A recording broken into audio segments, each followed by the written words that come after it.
belly, the rafter, sweet teeth.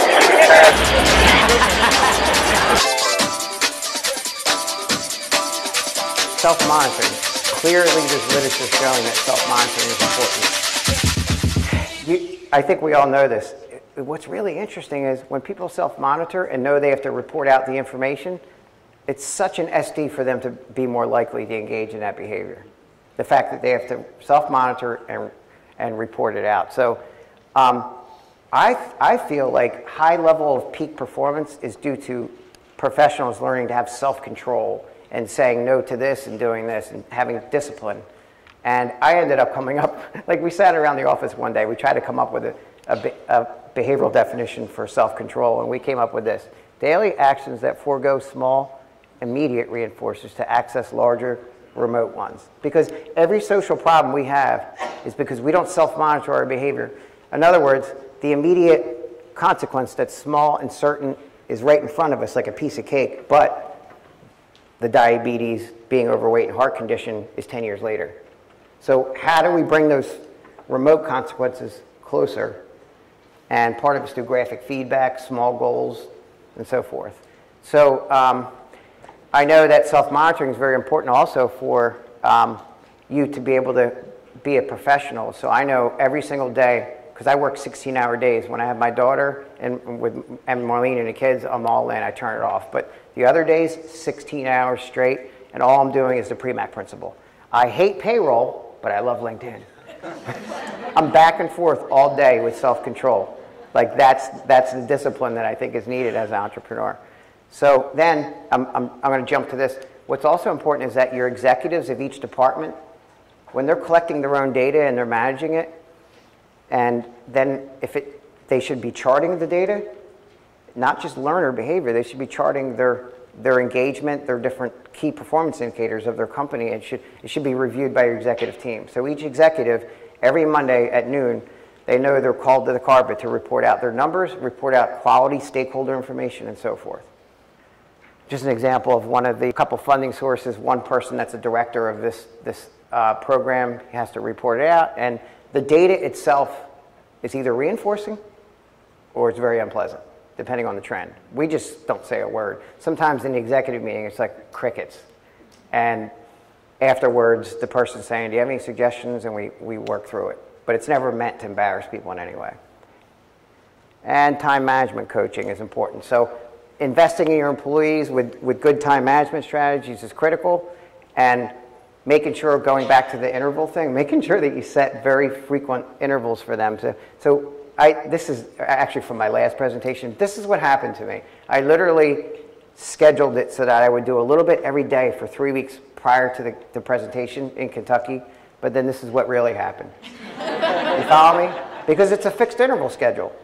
But I do understand that frequent fixed interval schedules or something that will produce better rates of responding are important. So make sure, whoever you're mentoring and coaching, you're setting some artificial contrived deadlines for them to engage in behaviors they don't want to, using the pre-MAC principle and frequent steady responding. And number 6 is the whole coaching and mentoring. It's so important that, and what we do is, I feel that it's relevant for employees to have 2 types of mentors. One that takes them under their wing and monitors their career, and then one that's more of a short-term mentor that helps them work on brand new cases and clinical issues and so forth. So if you can build that into your system, and that the mentor every day should be evaluated on their performance every week instead of annually, which we'll get into in a second. We're fortunate that we hired the one guy from Bank of America that's all he does is create algorithms. Again, if you can have peak performance, produce a margin, you can use some of those funds to push the science further. So what we're able to do is hire the guy from Bank of America, Easton Scholes. We call him our secret weapon. All he does all day is crunch numbers, export things. If it's Excel, he does it. So Google Analytic forms come in with surveys and stakeholders. He exports them and then gets them feedback within a week. This is an example. Anyone ever have the problem where people, raise your hand if people sometimes don't fulfill their authorized hours or they go over hours and it hurts your bottom line. So, you know, it's important to get someone on board that can set up systems that basically, his system here shows us we're going to lose money. We're going to lose money if we end up here. If we end up in the sweet spot, we're going to have served the learner with the authorized hours, and we're also going to have not lost money, and we didn't go over the hours. Stop annual performance reviews. I don't want to bore you with this, but Aubrey Daniels speaks about this quite frequently. They violate all the principles. Annual performance reviews should be replaced with weekly feedback. So what we do is using either Google Forms or Google or SurveyMonkey, you can literally, we have it by phone. People can do a 1-minute survey of their satisfaction.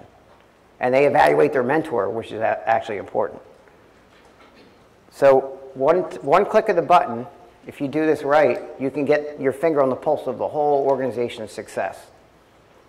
And number 5, make sure you have face-to-face meetings, which are critical with your staff. We're doing too much by email. So coaching and feedback, sometimes that unpleasant moment has to be done in person.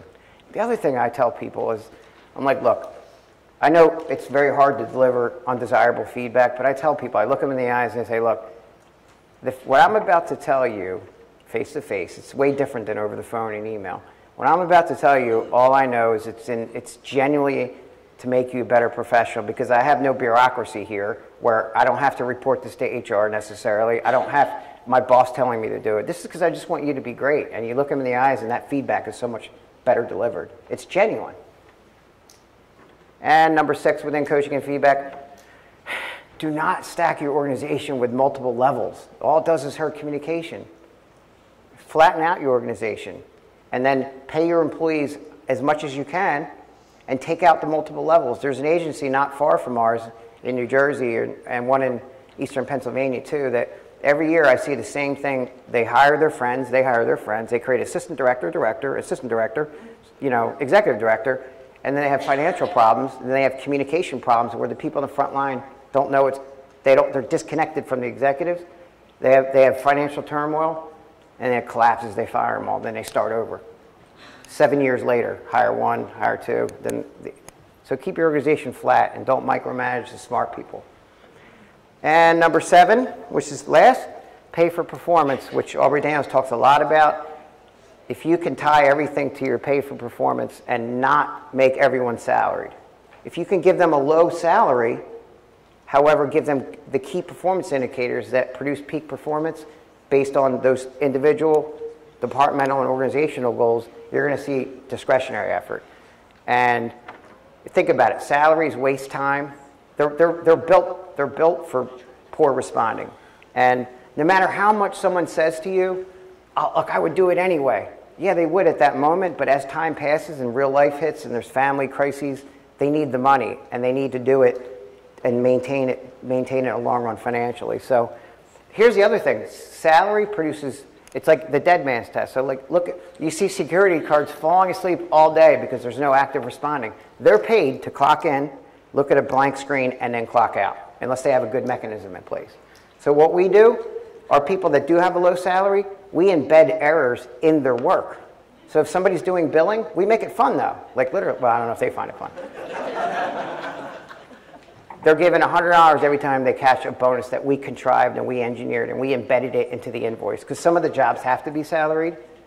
And every time they catch the contrived error, they get $100. And they spin like a wheel. It's really cool. So you can make these jobs that have that are very boring, you can make them fun. And it reinforces efficiency. So the revenue sharing is one of the most important things that I could suggest. I say revenue sharing and I don't do profit sharing, and the reason for that is it's a single member LLC and I don't like people picking at my expenses. because with net profit being what people are going to look at, they're going to say, why are you buying limos? So we just do revenue sharing. And it's graphed and it's charted and they know where they are all along. And then lastly, make sure it's salient. Graphic feedback is critical. So to summarize, the 7 key points. Branding, a good selection mechanism to hire the cream of the crop. Saying no, be selective about the clients if you can, because 1, 2, and 3, they're all inextricably linked. Your brand means you can be selective, and it just continues to give you opportunities. Number 4, goal setting. 5, self-monitoring, coaching and feedback, and performance pay. So I want to leave you with this quote. because I've failed a lot, including the limos that break down all the time. I really love this quote by B.F. Skinner. Failure is not always a mistake. It may simply be the best one can do under the circumstances. The real mistake is to stop trying. Ladies and gentlemen, thanks a lot. My email. Any questions? You guys are ready for some Latino style partying tonight. And the Funky Bunch. You ready? Let's do this. Let's hack some behavior.